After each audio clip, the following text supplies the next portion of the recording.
আপনারা ইত্তেফাকের নাম শুনেছেন সবাই নিশ্চয়ই, যারা সাংবাদিকতা করেন। পায়োনিয়ার প্রথম, তার যিনি সম্পাদক মানিক মিয়া, তিনি কখনো মন্ত্রী হননি, মন্ত্রী বানিয়েছেন। বাংলাদেশের রাজনীতি সব কিছু প্রভাব বিস্তার করে এবং বাংলাদেশের স্বাধীনতা যুদ্ধে তার অবদান ছিল অপরিসীম। ঠিক একইভাবে আপনারা যদি খেয়াল করেন দেখবেন ইত্তেফাকের প্রতিষ্ঠাতা ছিলেন বড় আব্দুল আহমদ খান ভাসানী।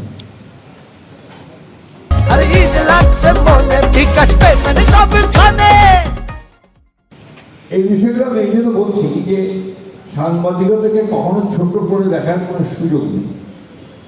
আপনার বৈজ্ঞানিকভাবে যারা রাষ্ট্রতন্ত্র বিশ্লেষণ করেন, রাষ্ট্রবিজ্ঞান বিশ্লেষণ করেন, তারা সবাই জানেন, আপনারা এখানেও বক্তব্য বলেছেন যে সাংবাদিকতা হচ্ছে একটা সবচেয়ে শক্তিশালী একটা স্তম্ভ রাষ্ট্র। কারণ এই সাংবাদিকতার মধ্যে দিয়ে, পত্র পত্রিকার মধ্যে দিয়ে যা বের হয় রিপোর্ট, প্রতিবেদন, মতামত, তার জনগণকে প্রচণ্ড আলোড়িত করে। সে আলোড়নের ভিত্তিতে অনেক সময় অভ্যুত্থান ঘটে, অনেক সময় সরকার পরিবর্তন হয়ে যায়।